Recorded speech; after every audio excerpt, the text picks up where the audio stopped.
Bonjour à tous et bienvenue à vous à ce point de l'actualité.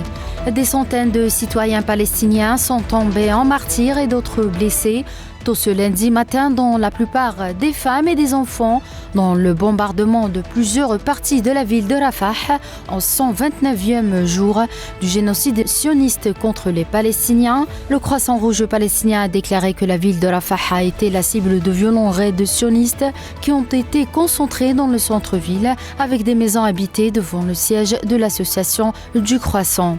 Le ministère palestinien des Affaires étrangères a dénoncé ce lundi les crimes commis par l'armée sioniste à Gaza, dont le plus récent à Rafah, dans le sud de la bande, soulignant qu'il vise à pousser la population à émigrer sous les bombardements, et ce malgré les avertissements internationaux concernant un génocide qui pourrait résulter du ciblage de la ville peuplée de personnes déplacées. Le président algérien Abdelmajid Tebboune a reçu dimanche les lettres de créance des nouveaux ambassadeurs du Mexique, d'Italie et de Serbie auprès de l'Algérie, indique un communiqué de la présidence. La cérémonie s'est déroulée en présence du directeur du cabinet à la présidence Boualem Boualem et du ministre des Affaires étrangères Ahmed Attaf. L'OTAN ne peut être une alliance à la carte, a affirmé lundi le chef de la diplomatie européenne Joseph Borrell, réagissant aux propositions de Donald Trump, qui a évoqué la possibilité de ne plus défendre les pays de l'Alliance dont la contribution financière est insuffisante. Les autorités irakiennes ont annoncé avoir repris dimanche les pourparlers avec Washington sur l'avenir de la coalition internationale, espérant que rien ne viendrait perturber ces discussions afin de les achever le plus rapidement possible.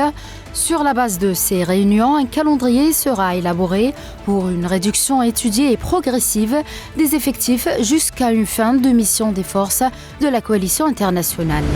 Et en Finlande, l'ancien Premier ministre conservateur Alexandre Stubb a remporté dimanche la présidentielle face à son rival Pekka Haavisto. Stubb bénéficie de 51,7% des voix après le dépouillement de 98,3% des bulletins de vote, 70,7% des quelques 4,3 millions des électeurs se sont déplacés pour voter lors de ce second tour.